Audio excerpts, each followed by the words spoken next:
Oh Boleh, iya, Mem. Ya, halo, sorry. Selamat siang, Pak Sur. Ini Halo, kita, Ibu. ya tahun lalu Bapak bisa datang ke kampus kami untuk share materi banyak materi keren. Dan terima kasih sekali tahun ini sekali lagi Bapak bersedia untuk share. Pastinya bawa sesuatu lagi nih yang untuk di-share kepada para mahasiswa dan semua peserta webinar. Terima kasih Pak atas nama Prodi DKV Presiden University. Terima kasih banyak. Teman-teman juga semua terima kasih untuk acaranya. Mohon maaf saya nggak bisa ikut full nih acaranya, tapi saya nanti akan nonton lewat rekamannya karena di waktu yang sama teman-teman dosen sedang conference di paralel di ini yang sama. Terima kasih sekali lagi Pak Sur ya. Ya, terima kasih Ibu Rodeska. Ya.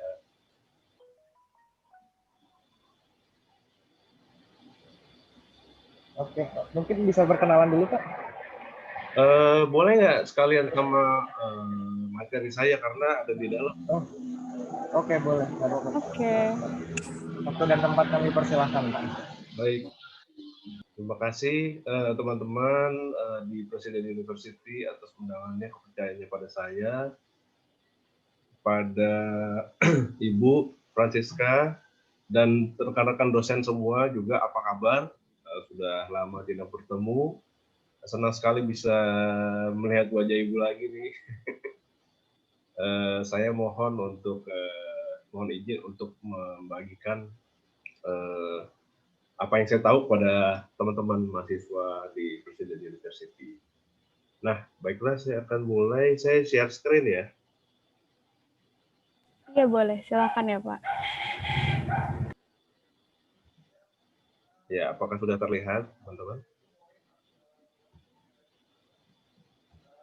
Sudah. Ya. Oke. Ngomong-ngomong, mungkin ini nggak cuma teman-teman di Presiden University yang datang ke forum ini ya, tapi juga ada teman-teman dari luar ya. Apa kabar semuanya? Saya akan melanjutkan dengan profil saya dulu. Saya menulis buku-buku desain sampai tahun ini ada 9 buku kalau mau dihitung satu-satu ya.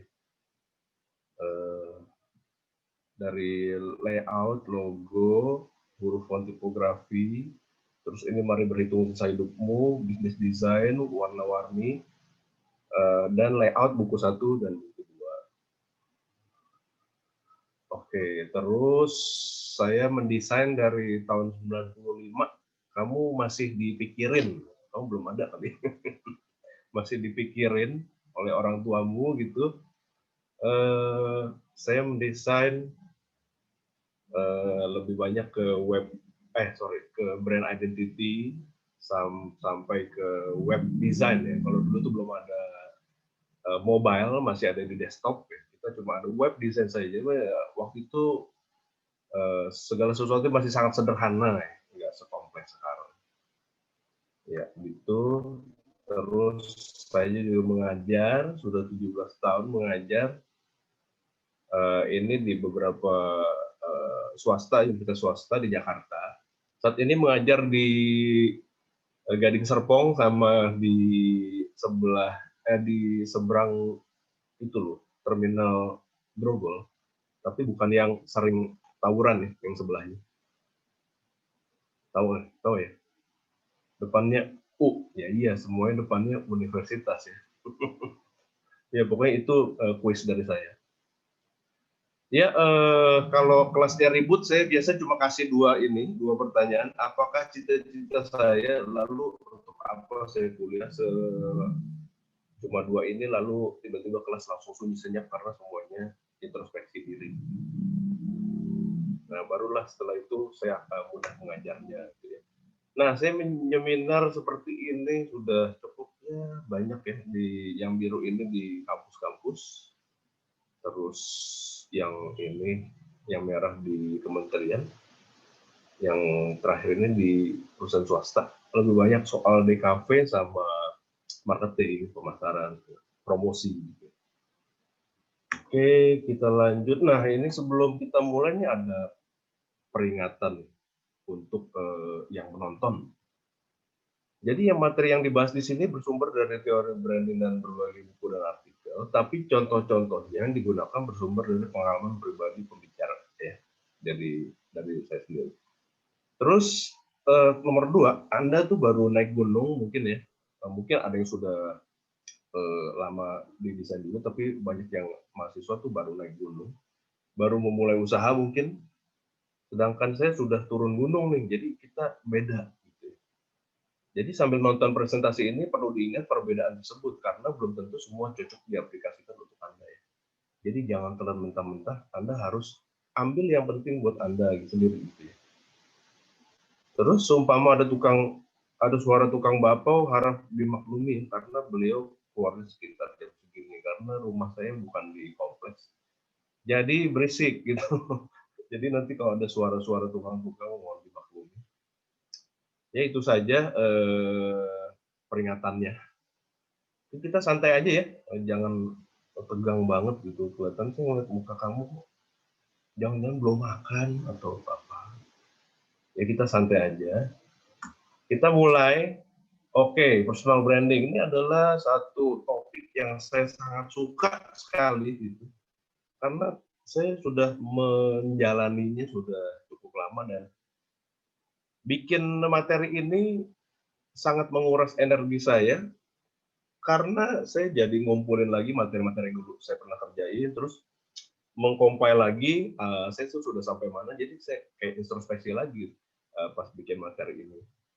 Ya, oke, kita mulai dengan intro.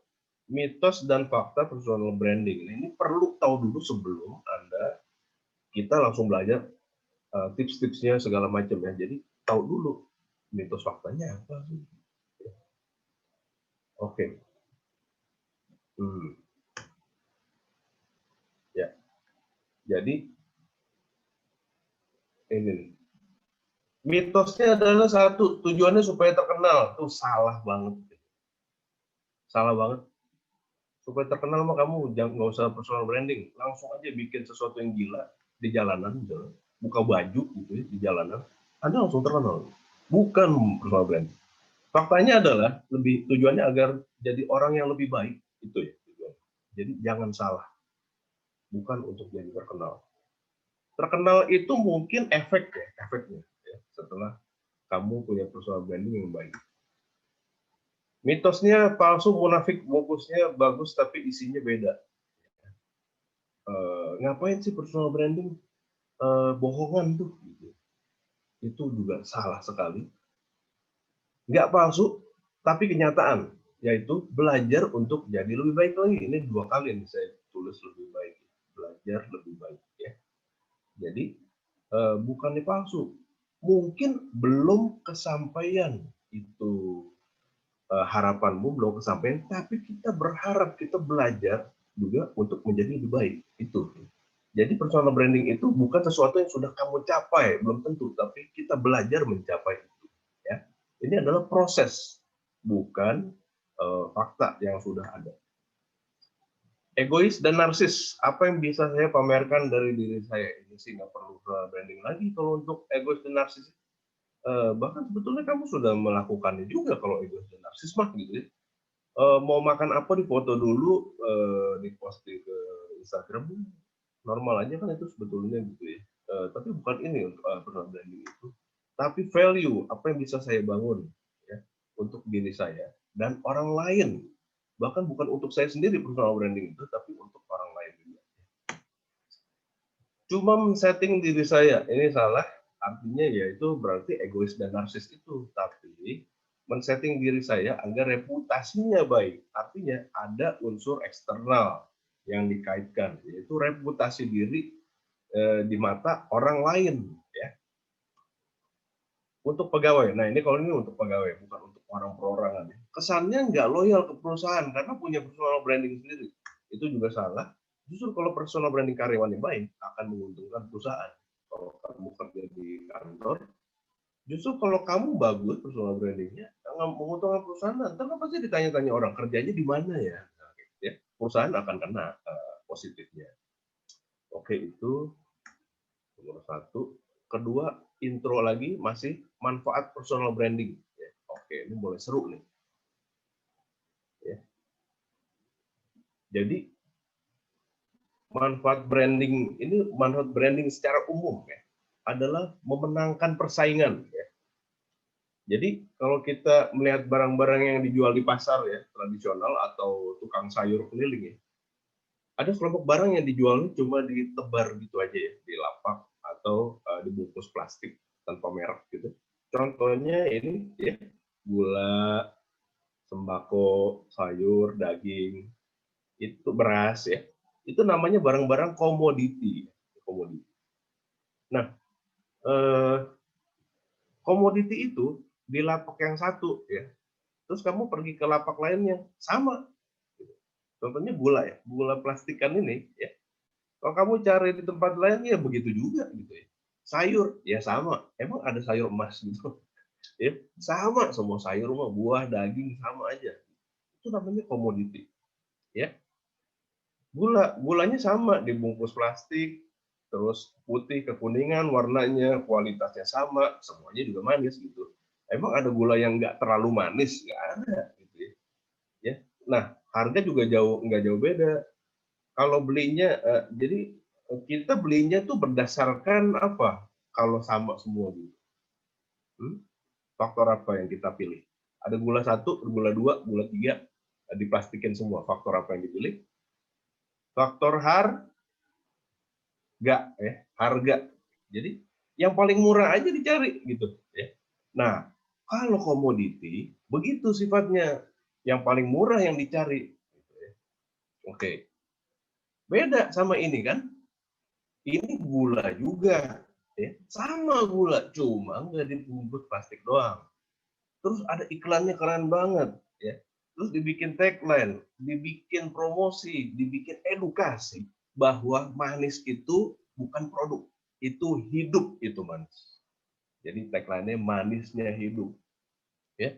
Dipikirin betul-betul, tidak cuma bungkusnya aja, tapi sampai kontennya, sampai kita ingat gitu, sampai kita remember gitu. Kita ingat bahwa oh iya gulaku ya manisnya hidup. Mungkin harga lebih mahal daripada gula plastikan putih gitu. Anehnya apa? Masih ada yang mau beli. Aneh kan? Itulah keunggulan brand ya dibandingkan komoditi. Itulah brand. Bisa mengungguli faktor harga. Penting banget ya. Oke. Nah, brand komoditi tidak cuma untuk barang, tapi untuk segala sesuatu ya, termasuk manusia, termasuk orang ya. Jadi kalau wawasan kamu mirip satu sama lain, level keahlian kamu mirip satu sama lain, mutu kerjanya mirip, kita akan dipilih berdasarkan faktor harga juga ya. Yang paling murah siapa gitu ya. Itu yang dipilih gitu. Oke. Gitu ya, jadi ngerti ya. Jadi komoditi manusia juga bisa jadi komoditi, nggak cuma barang. Penting banget. Nah, contohnya ini, ada contoh nyata ya komoditi. Pernah saya ke suatu mall ya, pas mau ke toilet ternyata rusak toiletnya di mall itu, jadi saya diarahkan ke WC karyawan di bawah di tempat yang gelap gitu. Di dekat situ ada poster kecil, ada tulisan 7S ya, kamu bisa lihat nih 7S. Ternyata itu adalah senyum, salam, sapa, sopan, santun, sabar, semangat. Oh, ini adalah ternyata mereka sebutnya standar grooming, ya, standar grooming untuk OB gitu ya, office boy. Pokoknya pekerja yang pekerja rendah lah gitu ya, karyawan rendah yang mengurusi kebersihan segala macam di mall itu. Saya berpikir ya, kalau saya kayak dia gitu ya, maka saya harus rela diginiin. Ayo foto depan, terus ditulis dikasih petunjuk. Ini harus rapi, ini harus pakai ini, harus pakai ini, harus pakai ini, harus pakai ini, sepatu harus rapi, ya semua diatur. Jadi kalau kamu komoditi, kamu harus rela dibegitukan, ya. Nah, jadi nggak cuma si OB aja nih yang bisa jadi komoditi, tapi juga siapa? Kuli bangunan. Ya. Kuli bangunan dipilihnya gimana? perlu berapa orang, gitu ya, berapa kepala, gitu. Nggak tahu namanya siapa, nggak tahu, tapi pokoknya perlu berapa kepala, gitu ya. Terus atau juga orang disebut dengan nomor, gitu ya, bukan namanya lagi. Terus buruh pabrik juga begitu, security juga begitu, pelayan toko juga begitu. Bahkan ya, bahkan guru, tenaga pengajar, ya, juga begitu. Terus tenaga IT juga, sampai desainer juga begitu. Ya, kalau kita kerja untuk siapa? Perusahaan outsourcing. Tahu ya outsourcing? Jadi satu perusahaan dia yang mengurusi dia banyak apa namanya? Banyak orang-orang di bawahnya dia yang semacam penyalur ya. Outsourcing. Dia akan menyalurkan tenaga kerja itu. Jadi perusahaan outsourcing bekerja sama perusahaan itu, contohnya ini mall itu ya, untuk dia mau karyawan, maka konteks si outsourcing ini dia akan mengirimkan orang. Nah, orang-orang di bawah perusahaan outsourcing adalah komoditi semua. Ya. Jadi kebalikannya dengan brand, contohnya public figure gitu ya, itu bisa mengunggulkan faktor harga. Ya kan, idola kamu yang orang-orang yang kamu idolakan itu bisa mengungguli faktor harga. Juga Anda sendiri, ya. Kalau mau mengungguli faktor harga, berkualitaslah, punya value, bikin personal brand. Itu maksud saya, ya. Nah, juga manfaat kedua nih personal branding adalah membantu orang untuk mempercepat memilih, ya. Oke, contohnya barang nih. Contohnya HP. Daripada bandingin semua spesifikasinya itu akan lama sekali, ya. Dan jangan-jangan nih mungkin masing-masing ya mirip-mirip juga komoditi. Cuma karena ada brandnya, kamu ada semacam preferensi gitu ya. Ada, ah saya mah sukanya brand ini gitu. Jadi udah langsung cepet gitu. Tinggal pilih tipe, pilih spesifikasi. Jadi lebih cepat ya untuk memilihnya. Nah, jadi itu sebetulnya ya personal branding itu kita mau emphasis ya, bikin emphasis atau penekanan ya pada brand itu. Kita semacam sudah memilihkan bagi pelanggan. Jadi apa yang harus dibelinya daripada dia harus susah-susah milih-milih bandingin satu sama lain. Nah, tapi membantu memilihkannya itu bukan proses spontan ya, melainkan proses yang berjalan sejalan dengan waktu, nggak cepat tapi lama. Jadi orang itu harus sudah pernah mengalami pengalaman brand yang positif dulu dengan brand kita. Ya. Contohnya produknya menyenangkan, enak dipakai, maka dia akan pakai itu terus. Oke, selanjutnya manfaat branding menciptakan value. Ya. Oke, jadi bagi diri sendiri dan bagi orang lain. Contohnya ini value. Kita jadi membantu merefleksi diri sendiri. Saya mau jadi apa? Ya. Terus bagaimana cara saya untuk mencapai cita-cita itu? Jadi itu vision dan mission diri sendiri. Ya. Kedua, itu jadi peta untuk menjaga tetap di jalur yang benar menuju cita-cita saya. Ya. Supaya kita nggak melenceng-lenceng. Karena, kenapa? Kalau kamu, contohnya deh, kamu kuliah misalnya, 4 tahun. Atau orang kerja berapa udah tahunan. Itu akan masuk dalam rutinitas. Kita akan lupa cita-cita saya. Ya. Lupa. Nah, dengan personal branding kita jadi ingat lagi gitu ya, dan kita makin tahu saya itu arahnya kemana, maka yang ini saya prioritaskan, yang ini saya tidak prioritaskan. Contohnya. Nah, terus ketiga, menjadi sugesti ya. Saya makin menyerupai poin-poin positif yang saya rancang. Ini lucu banget. Ini lucu banget karena saya tulis cita-cita saya bikin petanya misalnya gitu ya. Terus itu jadi otomatis mensugesti diri saya sendiri untuk menjadi seperti itu. Mungkin itu belum terjadi, itu belum saya. Biar contohnya begini, saya mau jujur, gitu ya. Karena saya mau dilihat orang sebagai orang yang jujur. Ya. Itu pasti akan kejadian pada diri kamu sendiri kalau kamu bikin personal branding itu. Ya. Saya sudah mengalami, jadi saya sudah tahu, sudah mengalami juga. Nah, terus kemudian itu menambah rasa percaya diri. Ya. lalu menunjang pergaulan dan bisnis, saya pun sudah merasakan, lalu meningkatkan daya saing. Ya. Oke, kita lanjut. Untuk orang lain, orang jadi kenal saya dan value-value saya, ya, yang mungkin bisa membantu mereka.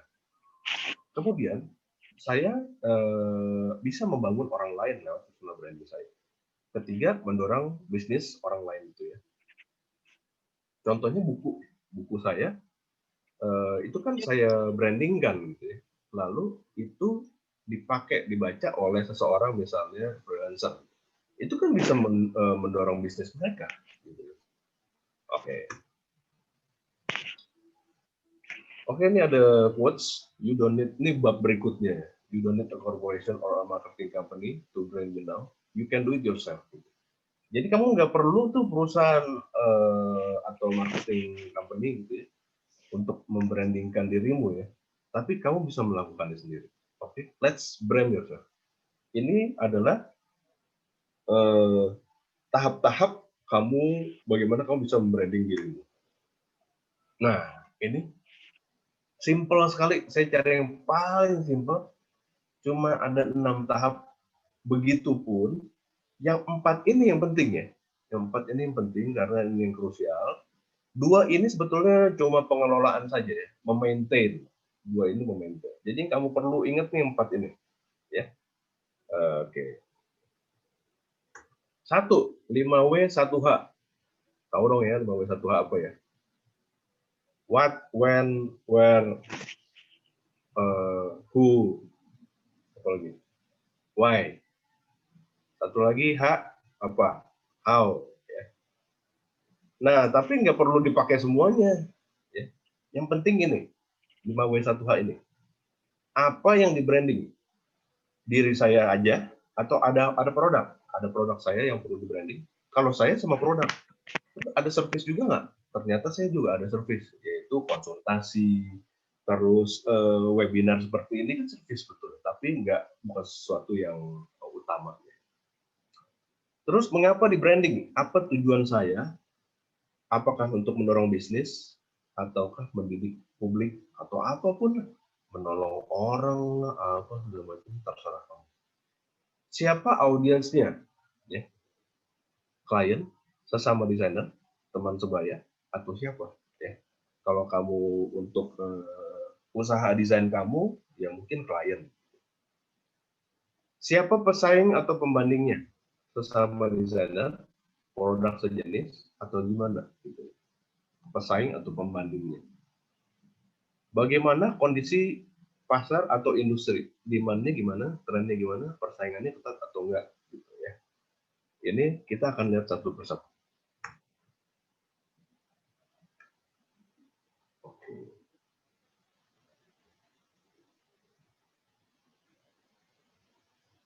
Oke, kita akan lihat. Nah, ini yang bikin saya berhari-hari menyusun materi ini karena banyak saya harus mengcompile semua yang sudah pernah saya kerjakan selama ini. Ya, apa ini branding? Tahun 95 saya mulai dengan full time in-house. Jadi saya bekerja untuk perusahaan umum. Lalu saya menjadi desainer di dalamnya, itu disebut in-house ya. Saya bekerja full time untuk perusahaan-perusahaan orang, bukan agency. Lalu freelance juga, menerima freelance di luar kerjaan kantor. Yang saya branding adalah service branding, ya. Kan melayani jasa desain. Jadi itu, oke, tahun 95. Terus tahun 2003 saya keluar dari company, ya. Saya tidak lagi bekerja di perusahaan, tapi saya sekarang jadi freelance, ditambah ngajar. Ya. Mulai ngajar pertama di sekolah yang di Karawaci itu. Ya. Tapi sekarang udah nggak ngajar di situ. Nah, pada saat itu juga saya masih sifatnya service design, ya. Service branding. Tahun 2008 saya punya anak. Nah, di sini kelabakan karena mulai punya anak, butuh uang yang banyak. Karena itu ditawarkan oleh teman untuk menulis, saya menulis, jadi ada 3 kerjaan freelance, mengajar sama menulis. Gitu ya. Di sini saya mulai, nah ini menulis buku-buku saya dari tahun 2008 yang layout, logo, tipografi sama marker itu saya bikin. Di sini saya jadinya punya 3 yang harus di branding, yaitu service tetap karena kan masih freelance, personal branding, sama produk, yaitu buku-buku saya ya, karena mulai menulis. Oke. Tahun 2013 sampai 2014, desain mulai mengalami disrupted. Disrupted itu terdampak revolusi industri ya. Kamu tahu kan harga sekarang jadi murah sekali, harga desain itu karena disrupted, gitu, karena revolusi industri. Nah, itu istilahnya disrupted. Di situ saya pikir sudah bukan waktunya lagi saya terima klien mendesainin, menerima jasa desain dari klien. Kenapa? Saya pernah tahun 2014 ya mengalami, awalnya sebelum tahun 2014 itu saya mendesain logo sama turunannya, standarnya, manual logo itu bisa 30 juta ya dalam waktu 1 sampai 3 bulan ya. Sebulan 10 juta lumayan banget kan. Di tahun 2014 saya tanya ke klien berapa budget dia gitu ya. Ada 2 klien, 3 klien, saya tanya di tempat yang berbeda dan waktu yang berbeda di tahun yang sama. Mereka bilangnya berapa? 30 juta? Enggak, jauh banget. 5 juta gitu ya. 5 juta. Aduh, 5 juta ya. Oh, ternyata desain sudah berubah ya. Saya riset-riset, kenapa kok harganya jadi 5 juta? Ternyata di 1000.com harga kontes 5 juta. Di Creative Market, di 99 Designs ya. Itu kontes-kontes logo harganya 5 juta. Oh, rupanya masyarakat terdidik oleh kontes-kontes logo. Terus desain aset juga makin banyak ya, mock-up segala macam itu makin banyak, bagus-bagus. Orang tidak perlu dari nol lagi mendesain logo atau lain-lainnya. Jadi, wah, saya pikir ini arus disruption-nya udah besar sekali, maka saya tidak akan bisa menang dari situ. Saya tutup jasa desain, ya.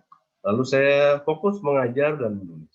Selain itu juga saya, nah ini yang buku-buku yang saya tulis, bisnis desain, warna dan warni itu tahun lalu ya saya terbitkan tahun 2019. Jadi ini jaraknya jauh banget.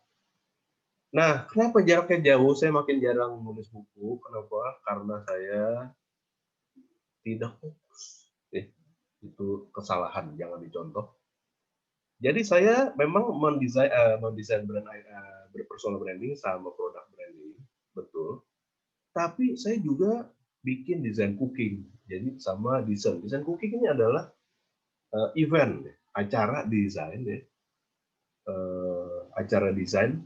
Waktu itu saya sudah bikin 3 desain cooking, 1 soal layout, kedua soal logo, identity, ketiga soal UI UX ya. Sempat bikin 3 desain cooking. Tapi kan itu kan butuh effort ya. Nggak cuma acara 1 kali jalan kayak webinar ini. Webinar pun butuh persiapan. Gimana acara besar yang itu bisa 300 sampai 600 orang yang hadir. Jadi banyak ya. Nah, jadi saya mulai nggak fokus. Jadi buku saya cuma dikit. Juga desain ini adalah komunitas desain ya. Komunitas desain pada saat itu. Nah, oke, kita lanjutkan. Tahun 2020 saya fokus mengajar dan menulis ya. Tahun ini orang-orang pada kerepotan WFH. Saya sih senang karena bisa cepat tulisnya karena nggak perlu keluar-keluar ya, di rumah terus. Kalau dilihat sebetulnya saya WFH, work from home itu dari 2003, jadi nggak teriak-teriak lagi ya, santai aja. Nyokap bokap kamu kelabakan, mati gaya di rumah, kamu juga gitu ya, nggak bisa jalan-jalan, saya sih udah biasa. Oke, nah terus Di sini saya menulis buku layout, buku 1 dan 2 ya, tahun 2020, baru saja diterbitkan bulan September. Nah, jadi saya khusus personal branding dan product branding. Nah, ini adalah sampirannya, yaitu dari menulis buku biasanya orang pasti juga akan webinar, seminar, atau konsultasi ya. Ini adalah sampirannya yang bersifat service. Tapi itu bukan yang utama. Nah, bikin ini nih yang lama nih. Jadi mudah-mudahan kamu jadi tercerahkan. Jadi personal branding itu adalah bertahap, tidak sekaligus jadi. Enggak, tapi melalui proses ya. Proses kamu bahkan bukan selalu proses berhasil, tapi jatuh dan bangun ya. Jadi itu. Nah, by the way, nggak semua kasus seperti ini ya. Kamu mungkin akan berbeda jalan hidupnya nanti. Kita lanjut. Nah, itu satu-satu. Siapa audiens saya? Ini masih yang 5W1H ya. Audiens saya adalah dari 95 sampai 2008 sampai 2013 lah itu. Itu adalah pemilik perusahaan. Ya. Setelah itu dari tahun 2008 sampai 2020 sekarang itu adalah pihak terlemah di industri desain, yaitu siapa? Mahasiswa, freelance otodidak, desainer pemula itu ya. Jadi klien saya adalah mereka. Jadi bukan desainer profesional, no, saya tidak melayani profesional karena mereka sudah berdaya, mereka sudah punya kekuatan untuk survive. Sedangkan kamu kan masih banyak nanya, gitu, banyak nggak tahu, ya, baru naik gunung namanya. Ya. Oke, kita lanjut. Siapa pesaing untuk produk yang sejenis? Untunglah, syukurlah belum ada gitu. Coba aja kalau mau coba buktiin, kamu bikin satu buku desain, ya. Pasti banyak yang beli ya, karena orang-orang tuh haus ilmu gitu ya. Tapi herannya nggak ada yang nulis ya. Ya saya sih senang sekaligus sedih karena senangnya nggak ada saingan, karena sedihnya, tapi sedihnya juga karena ya kesian pemula seperti kamu cuma dilayani oleh saya aja gitu. Oh, bosan nggak sih? Ya, kesian orang bosan sama saya. Sombong banget ya, sorry. Nah, kondisi pasar gimana? Kondisi pasar ya untuk buku-buku teori dan aplikasi desain yang sifatnya bukan tutorial software, ya, plus bahasa Indonesia, plus harganya murah, demand-nya sangat-sangat tinggi. Jadi banyak yang membutuhkan ilmu itu. Mungkin kamu belum butuh sekarang, tapi kamu tidak bisa mengelak dari buku-buku saya pada saat apa? Tugas akhir, ya. Karena pada tugas akhir kamu butuh sumber. Ya. Bukan sombong, tapi ini adalah kenyataan. Ya.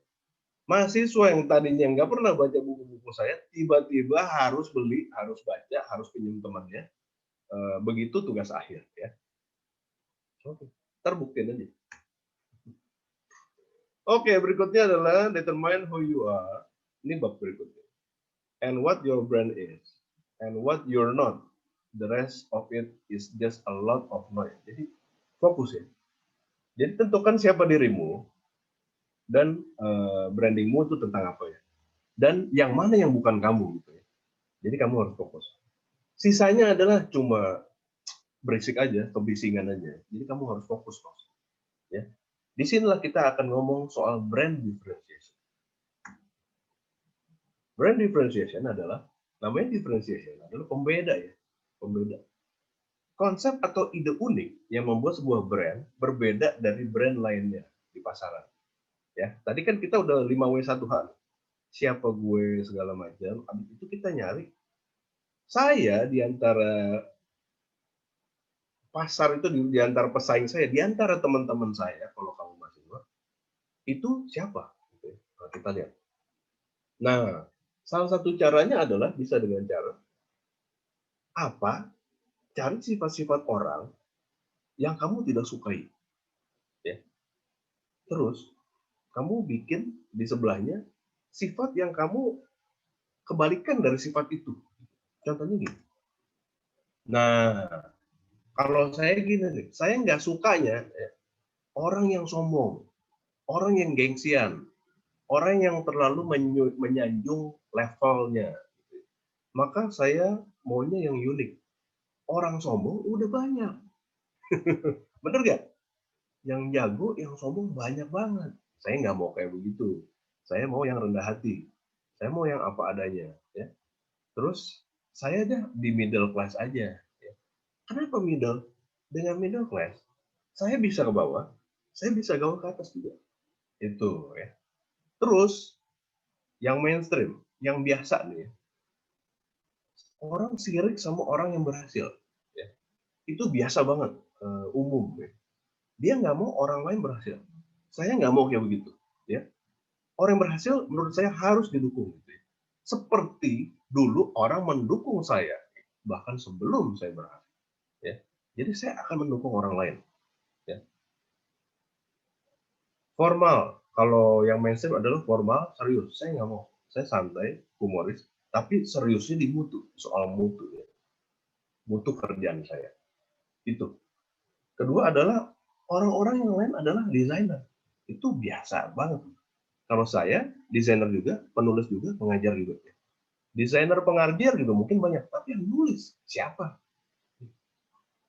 Rela bekerja formalitas. Oh, bagi saya ini musuh terbesar, ya, yaitu formalitas. No way. Ya.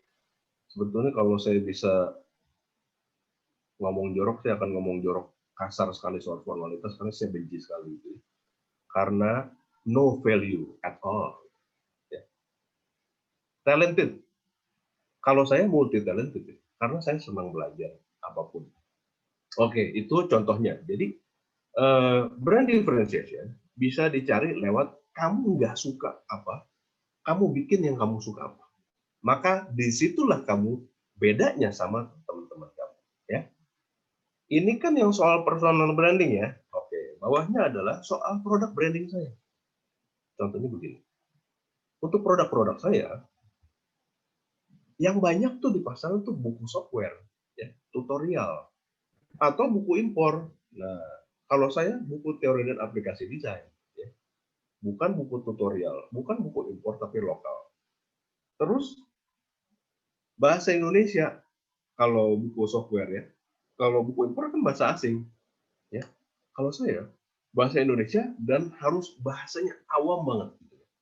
Kamu yang awalnya nggak ngerti desain harus jadi ngerti.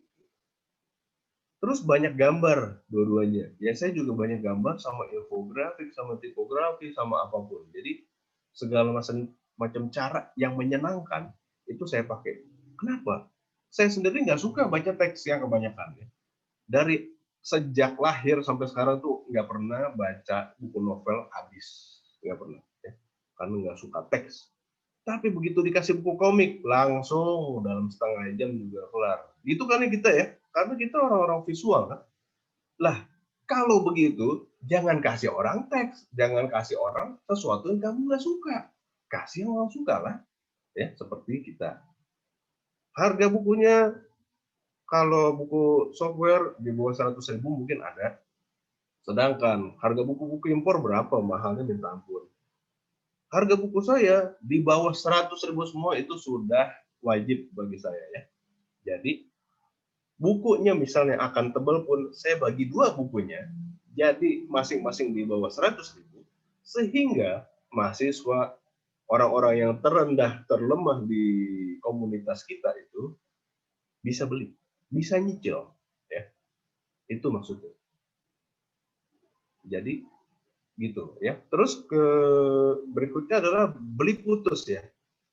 Karena maksud beli putus adalah habis beli, udah nggak ada komunikasi lagi sama penulisnya. Kalau saya nggak, saya malah mancing komunikasi dengan mereka, dengan pembeli, dengan pembaca. Jadi bisa ngobrol dengan penulisnya. Bahkan kalau misalnya di buku nih ya, buku saya kamu akan menemukan misalnya kayak saya kasih trivia, saya kasih kuis di dalamnya, maka saya akan tulis silakan hubungi penulis untuk tahu jawabannya gitu. Jadi saya memang mancing orang untuk ngobrol dengan saya. Itu adalah menurut saya bagian dari after sales service. Jadi habis jual jangan cuma jual aja. Karena tujuan saya bukan jual buku loh. Tujuan saya adalah untuk membantu orang. Gitu ya. Tujuan branding saya. Ya. Nah, contohnya ini produk-produk saya, lihatin deh. Banyak gambarnya. Ini soal grid di buku layout bagian 1 dan bagian 2. Ya, ini soal grid kamu pasti perlu ini gitu. Jadi saya sudah menempatkan diri saya ke diri mahasiswa, mereka butuhnya apa aja gitu ya. Kamu pun belum butuh sekarang, kamu pasti akan butuh di TA gitu ya. Contohnya ini nih, anak TA pasti butuh jenis-jenis buku ya. Sorry. Kenapa? Karena susah sekali cari sumber soal jenis-jenis buku ya. Adapun itu di buku-buku bahasa Inggris dan buku-buku Amerika itu tidak sesuai sama di Indonesia gitu. Beda ya kondisinya. Jadi ini saya tulis hasil penelitian jenis-jenis buku pasti dibutuhkan. Nah ini soal buku warna-warni ya, warna dan warni. Karena warni jadi warni kan nama cewek kalau di Jawa, jadi saya kasih warna pink. Norak banget sih. Ya,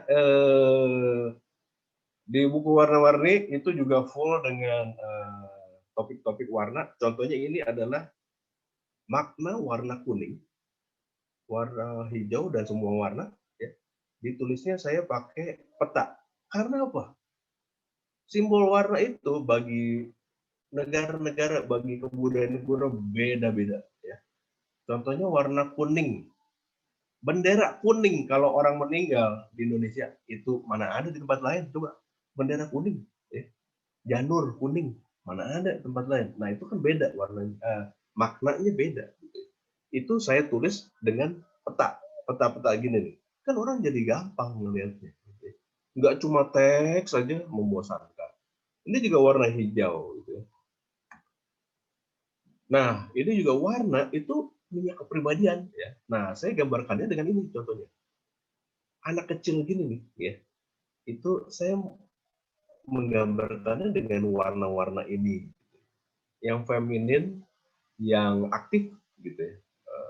Terus orang dewasa yang maco gitu ya, mungkin warna-warnanya ini. Nah setiap warna atau kombinasi warna punya kepribadiannya masing-masing. Saya melukiskannya secara demikian. Karena itu kalau pakai warna itu nggak sembarangan ya. Tergantung tujuan kamu apa. Itu maksud saya menggambarkan materi topik warna di sini. Jadi saya gambarkan sejelas-jelasnya. Ini di buku Business Design. Ini soal perbedaan antara untung rugi jadi desainer permanen, full time permanen, atau full time freelance. Gitu. Nah ini adalah tengah-tengahnya, part time permanen, part time freelance. Saya bikin jadi 4 gini. Jadi kan gampang. Baik apa? Baik pakaian. Full time permanen kamu nggak bisa macam-macam. Kalau jadi in-house di perusahaan ya kamu harus pakai yang formal sesuai sama karyawan. Ya.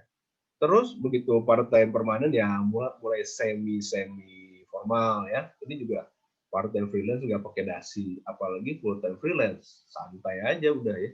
Asal jangan pakai kaos.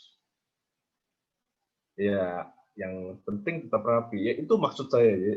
Intinya sih mau gambarin perbedaan untung rugi ini, tapi saya pakai itu. Ini kan menarik jadinya, bisa diresapi. Nah juga ini adalah soal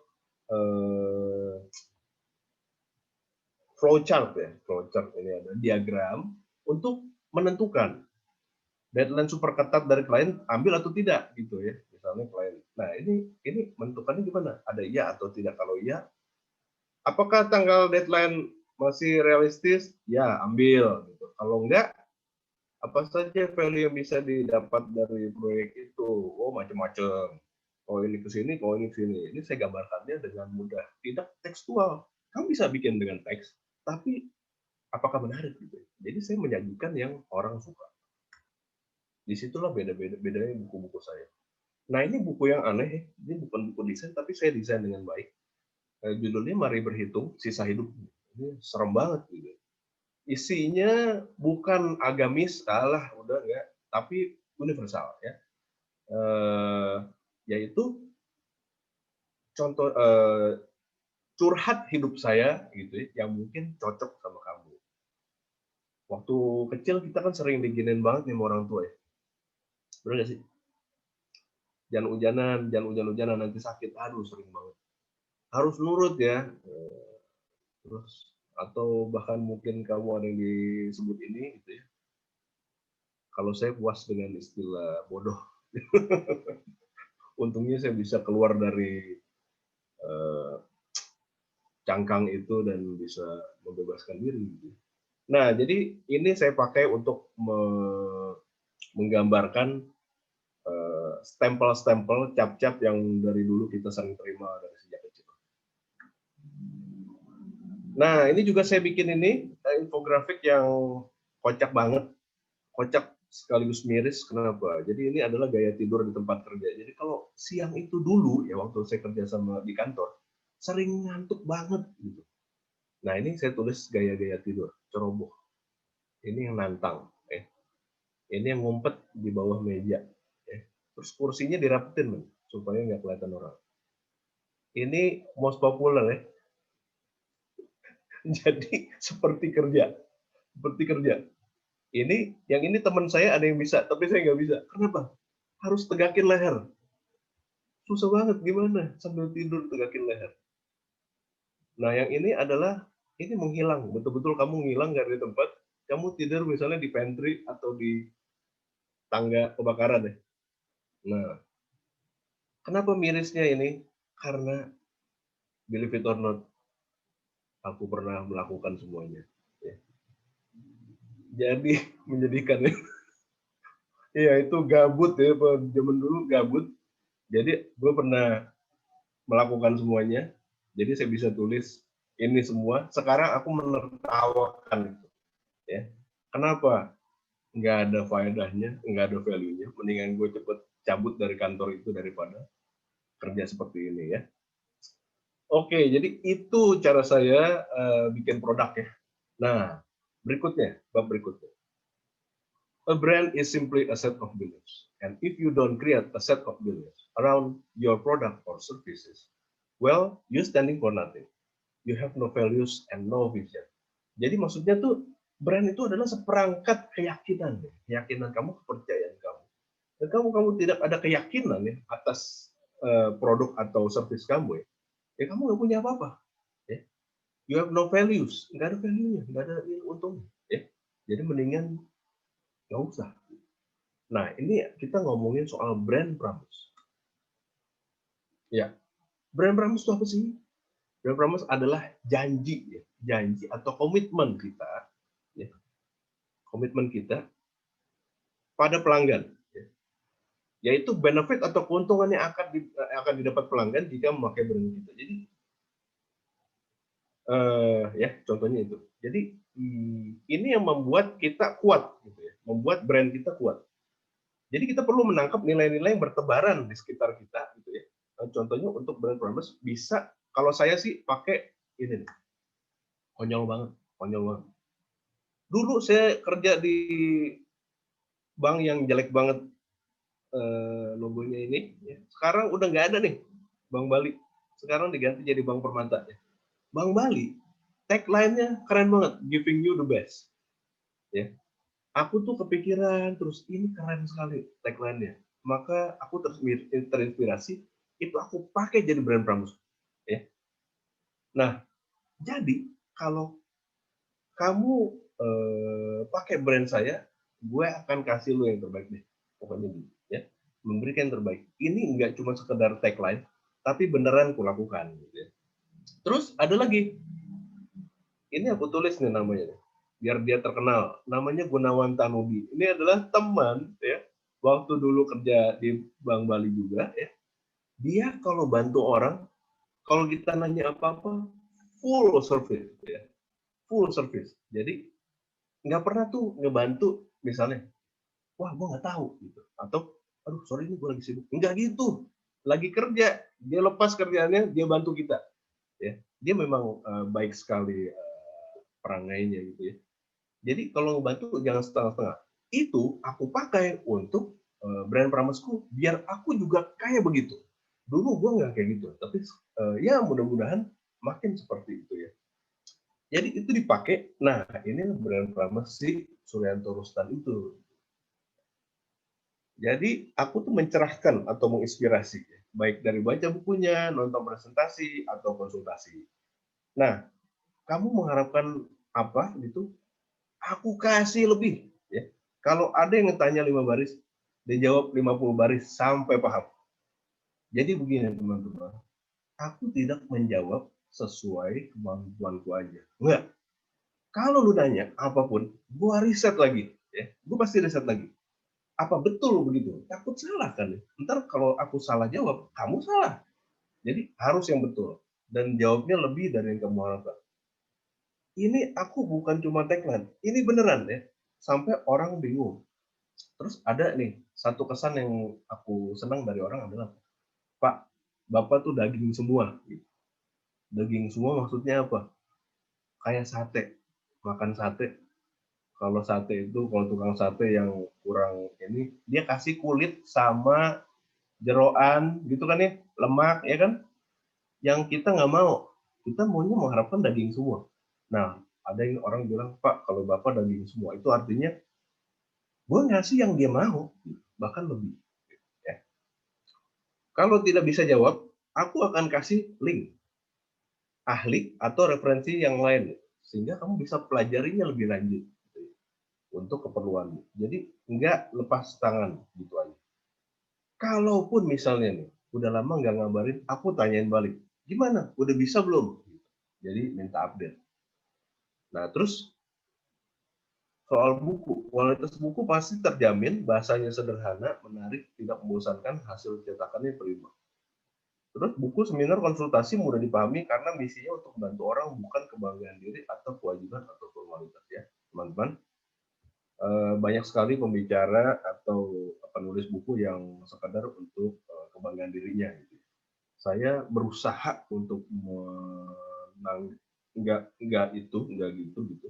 Dari awal tujuan gue adalah bantu orang karena dulu gue banyak dibantu orang gitu ya, sampai sekarang ini. Jadi sekarang lah saatnya aku membantu orang ya, jadi membalas budi orang. Ya, jadi brand promise kamu bisa ambil dari pengalamanmu, ambil segala macam yang kamu lihat itu bisa diambil. Oke. Berikutnya bab berikutnya adalah no one can predict the future, but what I do know is that myself and my team work hard every day to make sure that my vision, my sound, and my brand reach their full potential. Ya. Nah, jadi brand image dan brand identity, intinya kita nggak bisa estimasi masa depan, apalagi di keadaan yang nggak jelas begini ya. Lihatin aja, pemilik perusahaan pada rugi, pabrik tutup. Siapa yang bisa memperkirakan ada COVID begini? Ya. Banyak orang tua, teman-teman mahasiswa yang di PHK atau kesulitan keuangan segala macam. Ya. Nah, tidak ada yang memperkirakan. Jadi, kamu yang penting kamu bikin brand kamu, gitu. Terus bekerja keras untuk menghidupkan terus brand itu. Ya. Pasti ada hasilnya, pasti bermanfaat. Oke, kita masuk ke dalam bab brand image dan brand identity. Dua ini saling saudaraan. Ya. Oke, brand image ya. Ini kita udah masuk ke ini, ke poin yang penting yang terakhir ya, brand image. Adalah apa yang saya ingin orang pikirkan tentang saya. Jadi sebetulnya adalah brand menurut pemikiran si pelanggan. Si orang itu pikirnya apa tentang saya. Bisa sudah terjadi, bisa juga dibikin dari harapan yang belum menjadi kenyataan. Ya. Contohnya yang tadi yang soal pembaca buku bilang soal, Pak, Bapak, kalau sate itu daging semua itu udah terjadi. Gitu. Atau bisa juga yang belum, yang kamu orang mau memikirkan kamu apa. Gitu. Oke, brand image bisa dilihat dari sifat tokoh-tokoh idolamu yang kamu inginkan seperti dia juga, lalu di copy. Gitu. Kamu mengidolakan siapa? Choose an idol, ya, lalu copy. Gampang banget. Supaya kan kita kan kalau misalnya punya idola kan berpikir, aduh, gue pengen banget jadi seperti dia, gitu kan ya. Nah, sekarang copy gitu, jadi brand image kamu. Nah, ini contohnya kalau aku ya, karena aku generation X ya, jadi idolanya yang udah pada meninggal sama yang udah pada tua. Mohon maaf nih, tapi ini adalah senior designer nih ya, top banget zaman dulu ya, jago-jago. Contohnya almarhum Yongki Sapanayong, ya dulu pernah jadi dosen saya. Nah dia itu tuh predikat dia adalah kamus berjalan. Kenapa? Pinter banget, wawasannya luas, ya. Jadi ditanya apa, gila nih orang kok ngerti ya semuanya gitu. Nah itu aku mau seperti dia. Jadi aku copy atributnya. Ada lagi almarhum Priyanto Sunarto, ini juga ya, ini tinggalnya di Bandung. Kalau ngejawab ya, jawabannya kompleks banget, ya. Kompleks dan dalam. Dia jawabnya simple banget gitu. Nah, tapi di balik jawaban simpel itu, saya melihat ya, itu adalah hasil dari apa? Penguasaan materi yang sangat kuat sekali. Terus pendalaman materi yang kuat sehingga udah gitu. Kedua apa? Dia bisa membahasakan untuk yang nanya, yang goblok itu. Ya orang yang nanya kan pasti goblok ya, maksudnya bukan dulu, maksudnya ingin tahu kan belum tahu gitu ya, belum tahu. Dia bisa membahasakannya secara simpel. Itu luar biasa ya, almarhum Priyanto. Aku mau dong seperti kamu, Pak, gitu. Jadi aku jadiin brand image. Juga ketiga nih, Pak Hani Karinata ya, udah sepuh nih, udah jarang muncul sekarang Pak Hani ya. Itu orangnya jago banget, pinter banget, wawasan luas, tapi sangat low profile gitu ya. Aduh, kok gue sombong begini ya gitu. Jadi aku mau seperti Pak Hani juga. Karena itu aku jadiin dia sebagai apa? Brand imageku gitu ya. Ketiga adalah keempat adalah teman-teman di FDGI. Mereka adalah orang-orang yang open mind. Dulu sebelum masuk FDGI, tapi sekarang FDGI sudah dibubarkan. Dulu sebelum masuk aku tuh seperti dalam tempurung ya, nggak tahu apa-apa, cuma tahu teman-teman yang terbatas. Begitu di FDGI, aduh terbuka mata. Waduh ini dalam-dalam amat ya orangnya, gue mau dong seperti itu. Nah gitu ya. Jadi bisa mengambil dari idol kamu copy atributnya. Nah ini contohnya. Juga dirunut dari brand differentiation sama brand promise. Ya. Jadi setiap langkah ini nggak dari nol, tapi dirunut dari yang sebelumnya. Ya. Contohnya ini, brand differentiation dan brand promise yang tadi, giving you the best dan membantu full service. Maka jadilah brand image-ku. Ingat ya, tadi kita sudah lihat di awal bahwa ini bukan untuk sombong-sombongan, ya kan? Aku tidak untuk nyombong, tapi ini untuk kita belajar, ya, belajar untuk jadi seperti ini gitu. Nah, saya maunya saya white and deep, cerdas. Ya. Sorry, ini satu lagi belum nih belum disinggung, satu lagi ini penting banget nih, Pak Agung EBWN. Pak Agung pernah jadi pembimbing di tesis aku di S2 ya. Ini dia tuh orangnya lucu mulu gitu ya, tapi cerdas banget gitu. Orangnya pintar banget ya. Nah, jadi tuh kesannya tuh dari pintar tuh nggak perlu serius-serius amat. Ya. Pintar nggak perlu sombong, nggak perlu serius gitu. Nah, itu mereka aku ambil untuk jadi brand image. Cerdas, visi yang luas dan pemikiran yang dalam. Wise, bijaksana, jadi tempat bertanya atau curhat yang terpercaya. Ketiga adalah saya itu manusia biasa, bukan tokoh. Jadi kalau tokoh tuh orang-orang tuh menganggapnya sebagai apa ya? Jadi wah ini hebat sekali. nggak usah lah, nyantai aja kayak Pak Agung nih. Dia pinter tapi nggak perlu serius lah, nggak perlu gitu ya, nggak perlu jauh. Jadi reachable, kamu bisa jangkau saya di Instagram, di, di email pun gampang banget. Bahkan boleh aja WA kalau tahu nomor saya. Jadi tidak jauh. Ya, saya pasti balas ya, siap membantu. Oke, terus friendly dan open, bersahabat, humoris, terbuka, true, genuine, raw, tulus, asli, nggak dibuat-buat, nggak pakai topeng. Ya gue begini aja, nggak ada lebihnya apa lagi. Gitu. Modest, earthy, sederhana, membumi, nggak sombong. Oke, sorry, kecepatan. Ya itu brand image, kemudian gini nih, brand image yang tadi aku bawa, ya, aku jadiin brand identity-ku.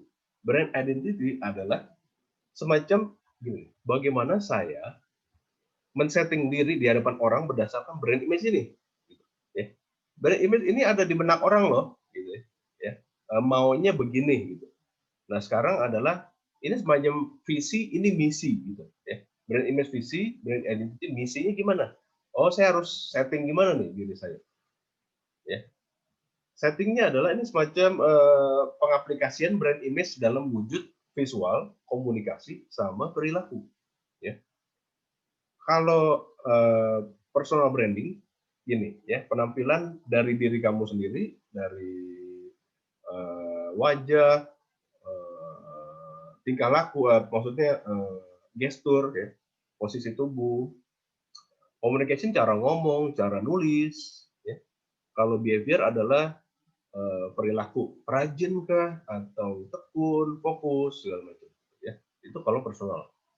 Kalau misalnya produk, itu brand identity itu adalah logo, kemasan, segala macam yang terlihat, ya, yang visual. Ada juga communication, contohnya iklan, ya. Ini saya pakai contoh Gojek nih, ya. Logo, kemasan, terus pakaian, uniform Gojek, lalu communication nih kalau Gojek tuh sering yang lucu-lucuan, yang yang lucu-lucu, yang santai gitu ya, communication-nya nggak serius. Terus kalau perilakunya Gojek tuh mereka sering ngadain acara-acara untuk karyawannya, untuk segala macam, itu adalah perilaku. Kalau produk ya. Oke, contohnya gimana? Kalau saya gini nih, brand identity personal yang visual. Nah, ya teman-teman, kamu pun bisa ya mengarang ini ya, bikin sendiri untuk identitimu mau gimana. Kalau saya kacamata sih memang beneran harus pakai gitu ya. Terus jadi saya tuh nggak neko-neko karena kan image saya kan biasa gitu ya, common people, nggak pakai topeng. Paling saya jenggotan gitu ya. Jenggotan ini saya pakai sebelum jenggotan itu tren di kalangan muslim ya. Sebelum tren. Sebelum jilbab jadi tren di kalangan muslim di Indonesia ya. Saya udah pakai jenggot duluan, jadi saya nggak ikut-ikutan. Kenapa pakai? Ya pengen aja gitu, nggak ada maksud untuk men-setting sebetulnya. Jadi dari dulu saya mau jenggotan sama kumisan dikit. Terus pakaian saya pakai yang nggak terlalu formal ya. Kalau ini seformal-formalnya sih paling gini nih. Ya. Untuk yang santai saya senang pakai pakaian baju gunung sih, baju gunung, sepatu gunung juga karena memang suka naik gunung dan serbaguna gitu, pasti kuat. Oke, itu soal visual. Kamu harus bikin setting ini sendiri untuk dirimu. Nah, ada juga yang orang pakai atribut eksternal, contohnya topi ya. Banyak tuh seniman-seniman suka pakai topi ya. Topinya sama semua. Jadi susah nge-branding juga sih sebetulnya karena sama semua gitu. Dengan pakai topi, mungkin mereka berharap image-nya nyeni. Nyeni itu, oh seniman nih. Alah, kalau gue mah nggak usah pakai gitu-gituan lah. Orang nggak kenal gue nggak masalah. Yang penting gue berbuat bagi orang gitu ya. Intinya sih gitu. Jadi nggak perlu lah. Oke, terus Communication, topik yang dibicarakan oleh saya adalah kebanyakan desain grafis, DKV, soal bisnis, media, teknologi, tren masa depan, pendidikan, dan problem-problemnya. Di web juga begitu, di Instagram juga begitu. Gaya bicaranya di acara formal belak-belakan, relax, humoris. Di acara di area informal, di acara formal serius, tegas, meyakinkan. Ini acara formal apa informal? Nggak ngerti. Ya pokoknya gitu. Konsultasi. Kalau konsultasi saya pakai bahasa yang awam, sabar dan memotivasi. Presentasi, slideshow selalu didesain dengan baik. Dari tadi seru kan slideshow-nya. Maksudnya saya nggak bikin banyakkan teks gitu, tapi juga masukin gambar-gambar. Nah, untuk perilaku nih, saya akan mengesankan rajin belajar. Kan? Tapi memang begitu ya. Ini tidak mengada-ada, saya senang belajar. Selalu update ilmu, wawasan, teknologi. Ya. Sering posting di IG soal buku, musik, naik gunung, acara-acara desain, dan lain-lain. Menjawab pertanyaan-pertanyaan, konsultasi, dan curhat. Ya. Oke, itu perilaku saya. Kamu harus bikin ginian juga ya untuk brand personal kamu. Oke. Nah, ini brand identity yang produk saya. Ya. Kan tadi ini kita udah lihat nih pertanyaannya ya. Pertanyaan. Nah, sekarang identity-nya gimana? Nah, dulu waktu pertama-tama saya pakainya ini nih logonya nih. Visual Expressions. Ya. Visual Expression murni service branding ya. Ini saya 8 tahun ya. Service branding. Jadi tidak ada personal brandingnya. Saya belum membrandingkan diri saya. Ini untuk service. Terus tahun 2003 nih mulai full time freelance, mulai pakai nama keluarga, ya, yaitu Rustan Grafis. Pakai nama Rustannya. Gitu. Walau pakai nama keluarga, tapi bisnisnya masih service ya sebetulnya, bukan personal. Oke, terus tahun 2008 sampai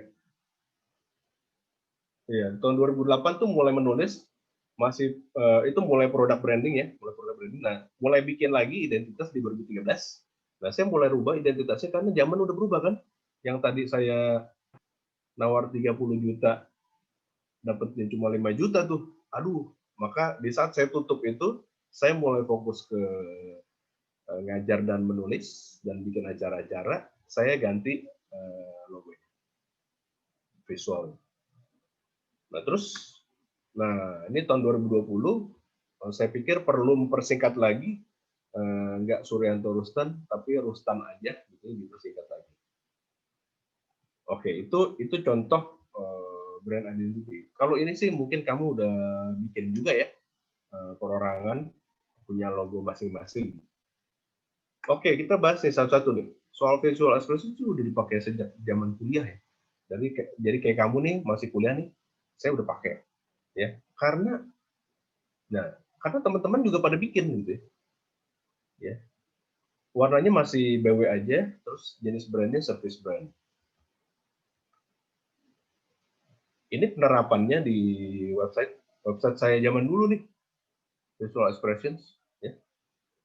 Masih seperti ini gitu. Zaman dulu tuh website lebih keren lagi karena nggak selalu short ke bawah atau bisa ke samping dan bisa banyak variasi ya. Ya, ini tahun 2000-an awal, dulu belum ada HP, jadi semua orang buka website pakai desktop ya. Jadi saya bikinnya gede-gede gini. Karena desktop. Ya, alamatnya visualexpresses.now.nu. Ini pakai domain gratisan. Ya. Belum beli domain ini. Kan kamu mahasiswa kan masih belum ada uang banyak gitu ya. Saya juga dulu begitulah. Jadi masih pakai software gratisan tapi di redirect ya, namanya diganti. Jadi now.nu. Konsepnya tuh rumah sendiri gitu. Jadi di lantai saya tuh lantai 2 saya tuh dibikin studio gitu. Lantai 2 ini rumah sendiri. Stylenya fotografi. Nah, visual expression ganti nuansa ya, jadi lebih minimal. Itu kapil namanya tadi. Ini websitenya jadi lebih dominasi putih ya. Ini konsepnya filosofi tentang kreativitas, kebijaksanaan dan pencerahan. Ya, stylenya putih minimal. Zaman dulu enak kan, leluasa kan bikinnya karena desktop ya, bukan mobile. Mobile kok bisa ngedesain apa lu? Sempit. Ini bagian servisnya. Ini soal ilmu pengetahuan, bijaksanaan. Ini soal kebijaksanaan, pencerahan. Saya bukan Buddha, tapi saya pakai tokoh ini karena keren banget. Nah, berikutnya masuk ke Rustan Grafis tahun 2003 sampai 2013. Konsepnya making a big step, karena itu R-nya ini yang satu kaki lagi melangkah. Yang dulu kaku banget, saya bikin lebih fleksibel gitu. Satu kaki tapi tetap menginjak tanah, itu melambangkan earthy ya. Jadi dari dulu udah ada personal branding. Style-nya modern nature. Warnanya neon green. Zaman dulu nih lagi ngetop sekali ya, warna neon green. Sekarang sih udah enggak.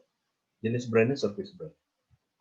Apa aja yang di sini? Nah, ini website saya. Ya. Nah, konsepnya adalah karena making a big step itu dari kaki gitu, maka saya pakai sandal. Ada sandal pantai, sandal taman, sandal gunung. Oke. Nanti ini nge-link ke masing-masing. Nge-link ke pantai. Di pantai itu ngomongin soal buku saya. Bisa keren kan ya kalau website ya, zaman dulu nih bisa begini loh kita bikinnya. Nggak membosankan. Ini taman. Taman maksudnya karena saya sudah freelance tahun 2013 itu, maka saya bisa kerja di mana-mana, termasuk di taman. Maksudnya sih begitu. Ini di gunung. Oke. Karena saya juga senang naik gunung, maka saya pakai ini. Kalau di gunung tuh kita makan bareng-bareng ya. Piringnya nggak sama karena masing-masing orang bawa piring sendiri-sendiri. Ya kan? Ada peta. Ini ada linknya nih kalau peta nih, ya, sama kompas. Ini ada meaningnya. Ini juga nih ada semboyan-semboyan yang saya sembunyikan. Nih Gunung Gede 2958 meter, dulu sering banget ke Gunung Gede. Ya, ini adalah lagi ngejemur kaos kaki. Biasanya habis jalan pasti basah tuh. Ya gitu. Berikutnya adalah tahun 2013 sampai 2020, konsepnya adalah design is problem, exploration, solution. Ya. Ini masalah decode, encode, kalau kamu tahu. Style modern, minimal, warna, rustan palet. Jadi saya udah punya palet sendiri, saya bikin palet sendiri, jenis brandnya, produk brand, dan personal brand. Jadi sudah pakai nama sendiri, karena sudah full personal. Oh iya, kenapa saya pakai nama keluarga? Karena dimulai dengan kakak saya dulu. Dia tuh bikin konsultan perpajakan, pakai namanya Rustan Consulting. Saat itu saya masih pakai visual expressions. Saya pikir kakak saya bangga nih pakai nama keluarga, kenapa saya enggak ya? Lagi pula saya pikir-pikir, Rustan itu unik sih gitu. Berapa orang yang pakai nama Rustan gitu ya? Dikit. Jadi saya pakailah. Awalnya masih malu-malu pakai Rustan Grafis. Gitu. Lama-lama saya pakai nama sendiri, benar-benar Suryanto Rustan, bahkan Rustan aja. Gitu ceritanya. Jadi kamu banggalah pada keluargamu sendiri ya. Nah, ini konsepnya problem, exploration, solution, tertuang jelas di kartu nama nih, soal decode sama encode. Ya. kartu nama saya ada kode-kode ini nih. Ya, kalau ketemu klien atau ketemu mahasiswa saya kasih, mereka saya suruh baca ini. Maka mereka akan bolak-balik gitu. Ya. Ini baliknya. Ya. Mereka akan nyambungin nih. Apa hubungannya nih jendela ini sama yang tadi nih, gitu ya. Kalau yang pinter, kalau yang kreatif, mereka bisa tahu. Oh, di Terawang ya. Di Terawang akan kelihatan. Oh, tulisan empower. Ada juga sih, banyak juga yang setelah di Terawang tetap nggak ngerti. Ini tulisannya apa ya gitu. Ya oke lah. Tapi ini sebetulnya menggambarkan desain, yaitu problem solution. Kamu untuk dapat solution tidak mungkin tanpa eksplorasi. Eksplorasi pada saat apa? Pada saat bolak-balik, belum dapat jawabannya, ya kan? Nah, itu juga yang kamu perlu lakukan kalau kuliah begini. Kenapa? Banyak mahasiswa dikasih tugas cuma ngasih satu alternatif. Solusinya cuma satu. Jagoan banget gitu ya. Artinya apa? Tanpa eksplorasi. Itu mah bukan desain, ya. Nah, itu yang mau mengajarkan itu dengan identity ini gitu ya. Saya aja eksplorasi gitu ya. Oke. Ini sejarahnya lucu. Sejarahnya lucu. Jadi ini konsepnya ya. Konsepnya dulu ya, saya sama tahun 2013 nih muncul idenya gitu ya. Saya ingat pas SD dulu ya. Suka sering tukar-tukaran info sama teman sebangku ya. Soal itu ngomongin gosipin cewek. Cewek sekelas gitu. Lu naksir siapa? Kalau gue ini ya gitu ya. Nah kan itu kan harus rahasia ya. Kalau ketahuan yang lain kan nggak enak. Jadi saya bilang sama dia, ntar gue bikinin kode-kode deh. Jadi cuma kita berdua yang bisa baca. Oke. Nah udah gitu aku bikinin kode titik garis ini, titik sama garis ya. Nah caranya adalah dengan membayangkan kotak di kode itu. Ini contohnya nih, rahasia. Ya. Nah, lama-lama kalau udah biasa, kita udah tahu, oh ini bacanya apa, langsung bisa cepat. Nah, itu yang saya tahun 2013, saya bikinin jadi pixel-pixel. Ya. Nah, contohnya A, B, C, D, E, F, G, ya. Pakai konsep ini. Jadilah logo ini, gitu. Ya. Gitu sih. Jadi, kamu mungkin untuk dapat ide, jangan pikir cuma zaman sekarang. Saya aja mikir waktu saya SD, gitu. Jadi ide kreativitas itu, gilanya nih kita manusia ya, tidak terbatas ruang dan waktu. Jadi kamu coba pikir-pikir dulu saat waktu kamu kreatif banget, kamu iseng banget ngapain, pakai aja gitu ya. Maka ini sangat orisinal. Nggak ada yang bikin logo kayak begini. Gitu kan? Ya. Nah, itu juga yang kamu harus cari ya. Nah, saya pakai warna orange, merah, sama coklat. Ya. Yang orange ini tagline-nya empowered, yang merah ini unleashed, yang coklat itu signify. Yang orange itu empowered itu memberdayakan. Saya tuh menjadi pemicu kesadaran orang bahwa dia itu berdaya, bukan saya. Dia itu berdaya. Terus yang merah ini unleashed, ya.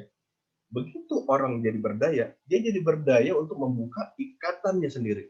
Ya. Dia jadi bebas, manusia bebas karena usahanya sendiri. Nah, terus ketiga yang coklat ini adalah setelah bebas ya, dia bisa memaknai dirinya dan hidupnya yang berharga. Ya. Jadi bahwa kita ini beyond ourselves. Kamu itu lebih dari kamu tahu. Kita punya kekuatan luar biasa dari Tuhan. Ya. Jadi gunakanlah itu. Itu yang saya mau bilang. Nah, ini penerapannya kemana-mana ya, dengan palette color yang tadi. Jadi kamu juga bisa dapat ide ya dari sini, dari masa lalu mungkin untuk bikin yang kreatif. Gitu ya. Nah ini saya terapkan di website. Website-nya sederhana banget karena memang simpel pokoknya. Gitu ya. Terus sama di mobile, medsos maksudnya. Di website itu ada 2 menu yang penting kalau kamu nanti datangnya, suryantorustan.com. Ada namanya klinik konsultasi sama Think. Ya. Dua-duanya memang dibikin, ditulis untuk si pembaca. Gitu. Klinik konsultasi adalah hasil dari orang-orang nanya ke saya jawab. Ya. Sedangkan Think ini adalah hasil pengolahan diri pribadi tentang soal-soal di masyarakat. Ada resensi film, kadang-kadang film yang saya suka. Gitu ya.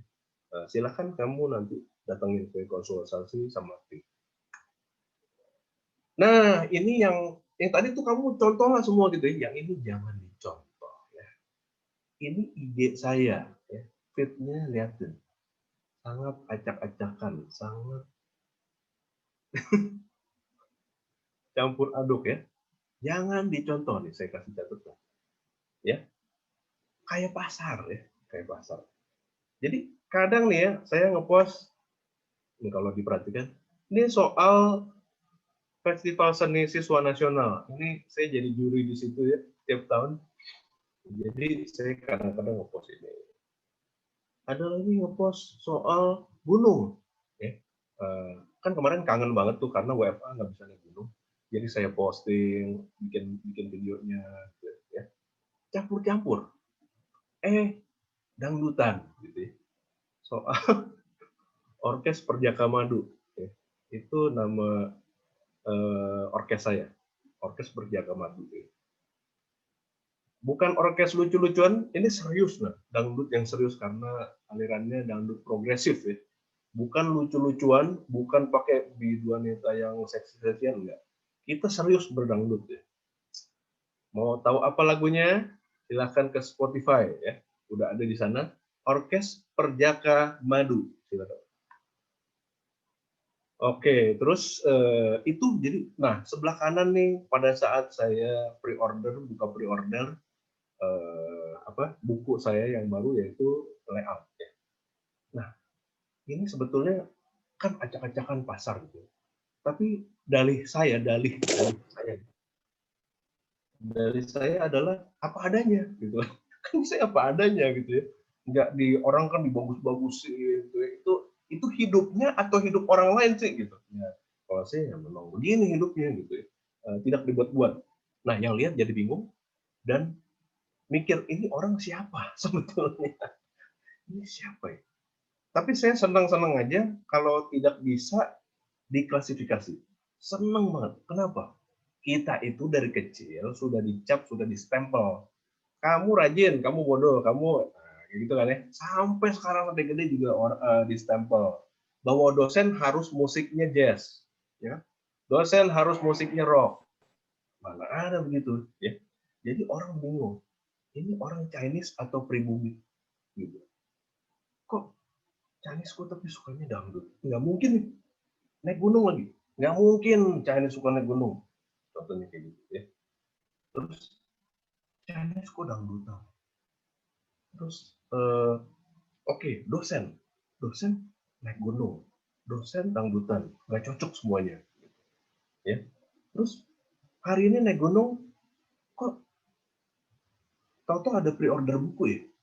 Ini penulis, ini dosen atau apa? Nah, saya senang banget kalau orang bingung gitu karena artinya saya tidak bisa dikategori, tidak bisa diklasifikasi. Itu artinya saya bebas. Aneh kan? Nah, inilah yang harus kamu contoh ya teman-teman. Jangan yang tadi. Ini jelas banget nih teman-teman kita. Ini orang Indonesia, Kodensate. Kamu wajib follow IG-nya. Ya. Dia ilustrator jago banget. Dan ilustrasinya nggak cuma permukaan. Karena dia risetnya gila-gilaan. Itu harus kamu contoh. Jadi karyamu itu berbobot. Ya. Tidak cuma kulit. Ya. Yang bisa bikin kulit banyak. Anak SMA juga bisa. Tapi kamu itu harusnya jagonya meriset. Seperti Kodensate. Boris Groh ini gelap banget.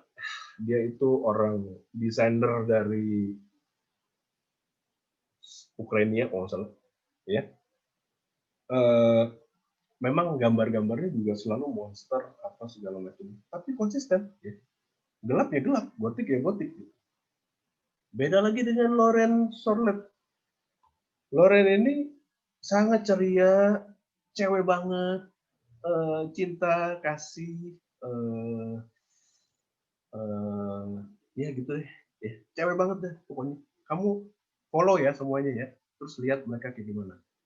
Betapa konsistennya mereka, gitu ya, perilakunya dan komunikasi dan visual. Nah, gitu. Ini mohon maaf, contoh-contohnya nih ilustrasi semua nih karena paling jelas gitu ya. Dan mereka jelas berprestasi, nggak tiba-tiba influencer yang kosong gitu ya. Oke.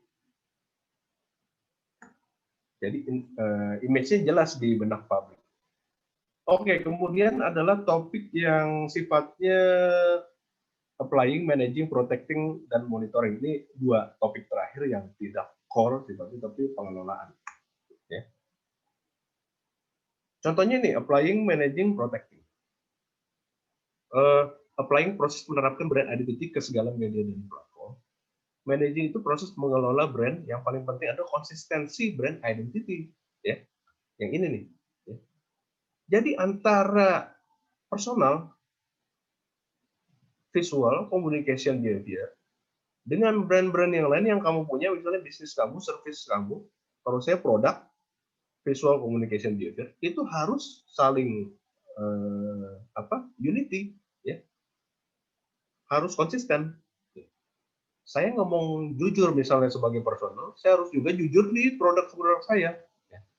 Nah, protecting mendaftarkan logo atau visual identity ke Direktorat Jenderal Kekayaan Intelektual ya, dgip.go.id. Seandainya kamu bikin brand yang kamu daftarkan, selanjutnya kamu perlu begitu ya. Oke, ini adalah ini. Kedua adalah monitoring. Monitoring mengecek apakah seluruh poin dalam brand cycle masih konsisten satu sama lain nih, semuanya. Sejalan dengan waktu akan terjadi perubahan visi, misi, strategi bisnis dan lain-lain. Tren pun pasti berubah. Ini kan itu internal. Kalau ini eksternal. Monitoring diperlukan untuk mengecek apakah masih nyambung antara semuanya ini. Ya. 5W1H, differentiation, promise, image, dan identity. Contohnya begini. Contohnya ini. Saya kan sudah dari tahun mulai menulis dari tahun 2008 ya sampai 2020 ya, produk saya audiensnya sudah berubah. Yang tadi millennials awal sekarang jadi millennials akhir. Kamu kan millennials akhir ya. Ya, teman-teman mahasiswa. Setelah kamu itu generation apa? Z ya kalau salah ya. Ya, generation Z di bawah kamu. Nah, akhirnya saya rubah karena saya monitoring ini udah berubah zamannya, maka saya rubah produk saya pertama. Produk yang tadinya besar ya, bukunya besar dan masih panjang kata-katanya, saya persingkat lagi. Terus bukunya saya kecilkan ukurannya jadi enak dipegang. Contohnya apa? Ngikutin tren buku millennials yang sekarang gitu ya. Coba lihat buku-buku puisi kecil yang isinya cuma sedikit puisi, ya kan? Di Gramedia dulu ada yang kecil-kecil banget isinya satu halaman satu kata kali. Aduh, rugi amat tuh yang beli, aku pikir. Tapi ya mungkin disukai oleh millennials gitu ya. Maka aku bikin model kayak gitu juga. Atau novel klasik yang aslinya ribuan halaman tuh diperkecil jadi flash fiction namanya. Itu cuma 100-an halaman paling banyak ya. Karena zaman sekarang karena mobile gitu ya, mobile era gitu. Jadi kita terbiasa untuk sorting cepet, scanning cepet banget gitu. Jadi kita nggak perlu yang lambat-lambat. Oh ini apa sih? Oh ini apa sih? Gitu ya. Jadi cepet banget. Waktu masih singkat, makin singkat sekarang. Untuk itu juga saya brand identity saya rubah. Jadi makin singkat aja. Nggak jadul. Ya, oke. Itu saya pikir. Nah, ini terakhir nih. Remember that your reputation is everything.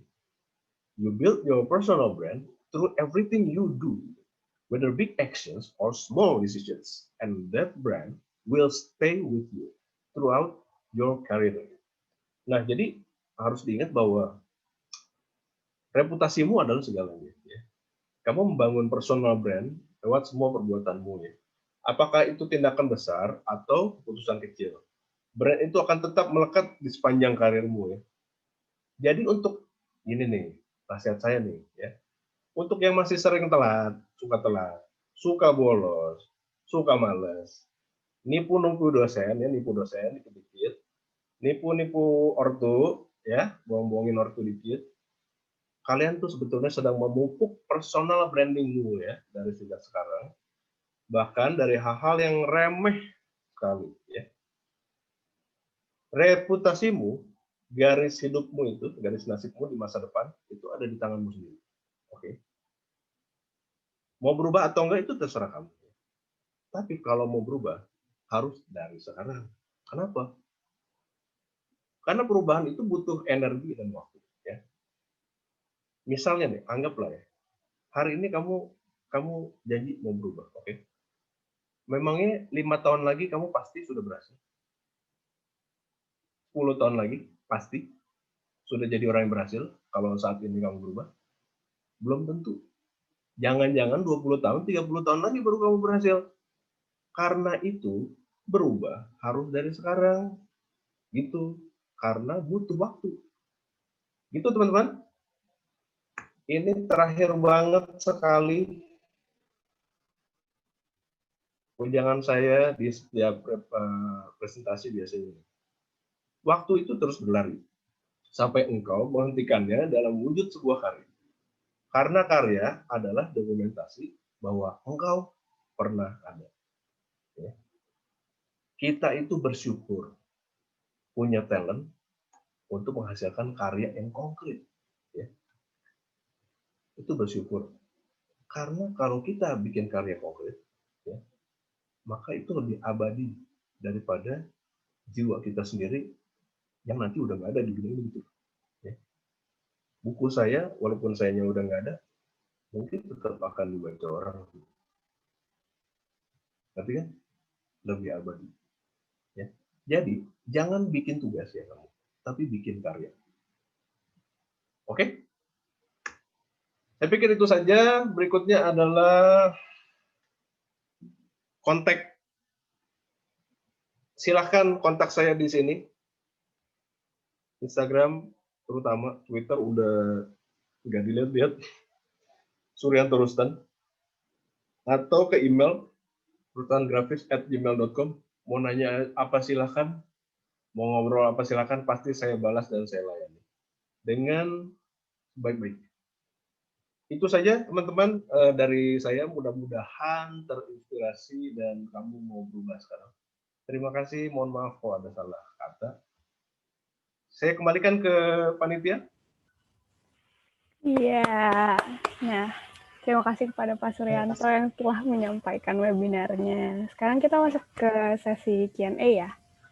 Teman-teman bisa nyampein pertanyaannya di kolom Q&A. Kalau enggak, bisa raise hand juga, nanti kita panitia kasih kesempatan buat berbicara.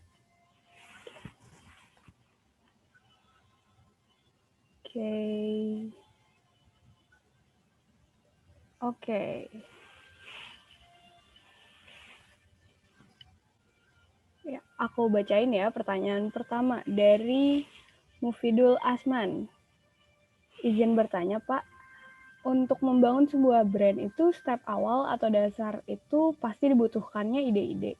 Pak, biasanya membangun ide itu pastinya tidak mudah. Nah, bagaimana langkah-langkah untuk membangun dan mengembangkan ide-ide yang lebih inovatif dan unik?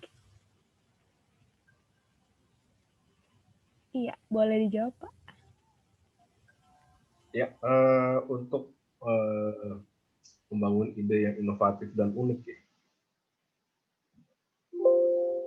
Ya, mungkin membiasakan baca buku, lihat-lihat desain orang, terus dikulik gitu. Jadi makin banyak ngelihat sih biasanya makin banyak ide. Gitu. Jadi nggak diem aja nunggu ide datang. Gitu. Anda pikir ide itu siapa? Ya nggak mungkin lah. Jadi kita yang harus proaktif. Proaktifnya dengan apa? Ya itu tadi, lihat-lihat, baca buku, lihat-lihat karya orang, terus coba ngulik. Jadi makin banyak kita dirangsang oleh visual, maka ide visual makin, ide kreatif juga makin banyak keluar. Nggak diam aja sih. Gitu sih. Terus kalau mentok banget ya, mentok banget sih, aku hiking biasanya, naik gunung ya. Dari situ pulang-pulang tuh biasa segar gitu. Pas hiking itu nggak usah mikirin kerjaan. Ya. Pas pulang tuh pokoknya dapat ide aja. Atau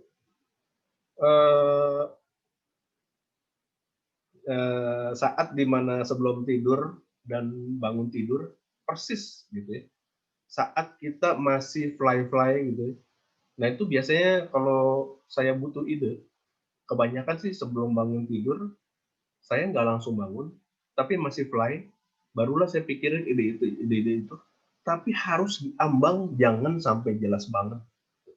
Jadi masih antara mimpi sama bangun. Nah itu aneh banget ya. Di situ tuh langsung 4 ide muncul, gitu ya. Nah tapi nggak semuanya tuh realistis, nggak semuanya bisa diterapkan. Jadi saya inget-inget ide itu gitu, terus lalu oke, udah inget, bangun, langsung catet ya, langsung catet idenya tadi ini. Barulah dilihat lagi, yang mana yang realistis bisa diterapkan. Itu apa? Manjur, ya, aneh tuh, aneh banget. Ya itu mungkin bisa dilakukan tadi Mas siapa? Yang penting tapi jangan bergantung pada itu aja ya. Kamu harus banyak lihat-lihat lah, ya. Lihat baca, banyak-banyak baca, banyak nonton, banyak dengar, banyak ikut seminar-seminar kreatif kayak gini nih. Itu banyak nyumbang ide kan. Terus juga bukannya cuma ide loh, ikut seminar kayak gini, tapi nyumbang semangat. Benar nggak sih? Kamu jadi pengen cepet-cepet desain diri kamu sendiri gitu. Nah itu pentingnya banyak lihat, banyak baca, banyak ikutan acara-acara seperti itu. Gitu Mbak. Udah?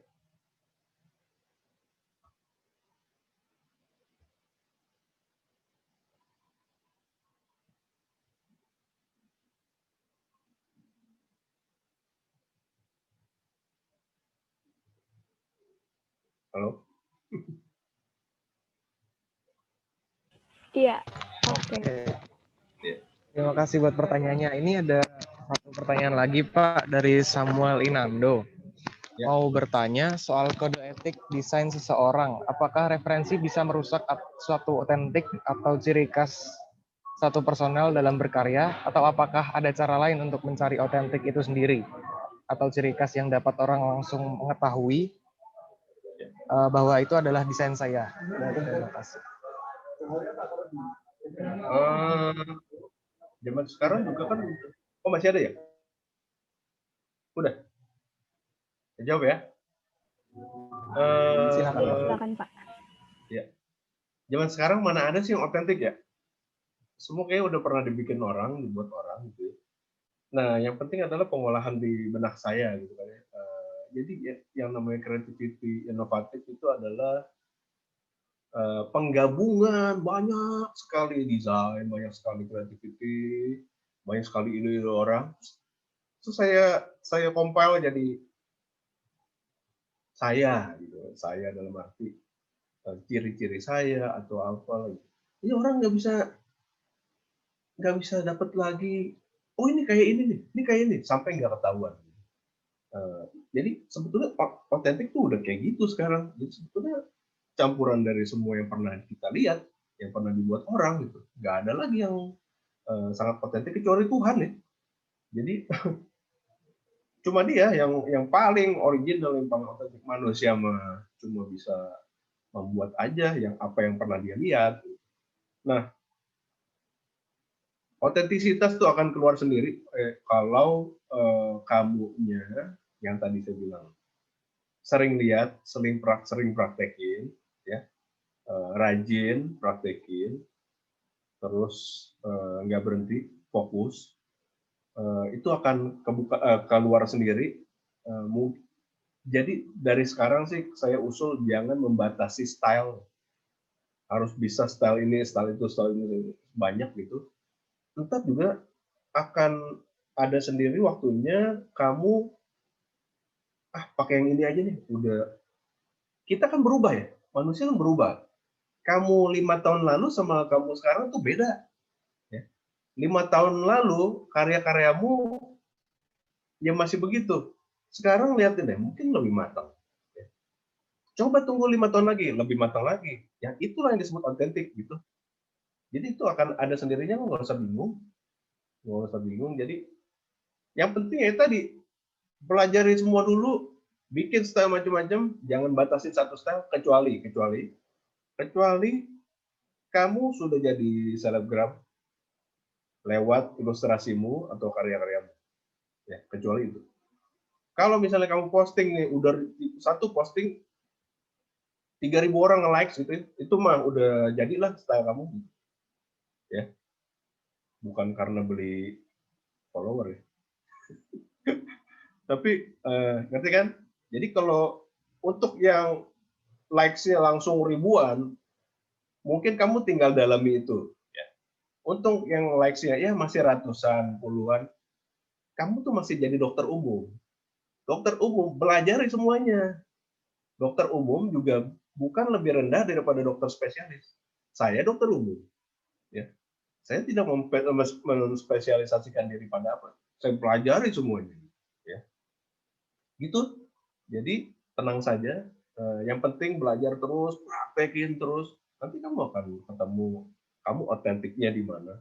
Dan itu tidak akan, kalau udah otentik itu ketemu gayamu, nggak bakal akan di orang, oh, ini mirip mirip gua, mirip. Kan kamu udah lihat-lihat, karena itu kan banyak lihat dulu, banyak lihat. Jangan sampai ada mirip sekali lah, gitu. Gitu kan ya? Ya, mudah-mudahan bisa membantu. Kalau belum puas silahkan japri deh. Gitu. Oke. Gimana Samuel Linando, sudah terjawab? Sangat menjawab. Terima kasih. Oh, syukurlah. Pak, mungkin ini dari kita sendiri gitu ya, Pak.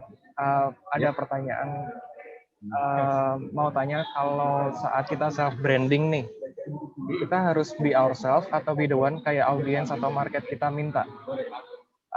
Karena kita kan bentuk personal branding yang ujung-ujungnya juga untuk kerja gitu kan, Pak. Ya. Itu gimana menurut Bapak? Ya itu memang kontradiksi ya, maksudnya bukan kontradiksi, itu jadi pertimbangan yang batasannya tipis lah. Sekarang gini, kalau lo influencer gitu, sorry gue ngomongnya lo gue nggak gue, santai.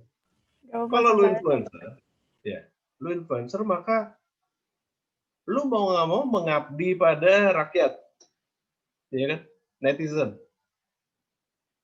Coba dong ini dong, ada challenge lah apa lo lakukan dan segala macam. Coba telanjang di jalanan lo lakukan. Ekstrim. Oke. Apa dulu purpose-nya? Ya. Influencer tanpa prestasi, asal mau ngetop aja, gitu caranya. Tapi kalau lu menjadi influencer yang lu berprestasi, lu jadi influencer dari prestasi lu, be yourself lah. Gitu. Ngerti kan maksud saya? Intinya adalah kita bukan ngumpulin follower loh, ya kan? Tapi kita mau berprestasi, kita punya bisnis yang mungkin perlu didukung oleh personal branding ini, maka be yourself aja, gitu, ya. Jelas kan maksudnya? Itu ada perbedaan. Purpose-nya apa? Kalau mau jadi influencer, ya kamu mengabdi pada semuanya adalah by follower. Tapi kalau misalnya enggak, ya kamu be yourself. Yang tadi saya bilang, bisa itu sifatnya sudah ada sekarang, misalnya, dari sekarang kamu memang sudah jujur, dari dulu terkenal jujur, misalnya. Jujur ya, kalau jujur. Atau bisa juga, lu belum jujur sekarang. Lu mau jujur, lu mau membrandingkan diri, jujur. Tulis, aku mau dianggap sebagai orang yang jujur. Identitinya ntar dikarang, di setting. Gue mau jujur, gue mau dianggap jujur, maka gue harus jujur. Ya, jadi harus bertindak jujur, berpikir jujur pada diri sendiri dan orang lain. terjadilah nanti kamu jadi gitu. Maka be yourself. Gitu. Oke, terima kasih Pak untuk jawabannya. Mungkin ada pertanyaan lain dari teman-teman? Kalau nggak ada, kita lanjut ke sesi berikutnya, Sel. Gimana?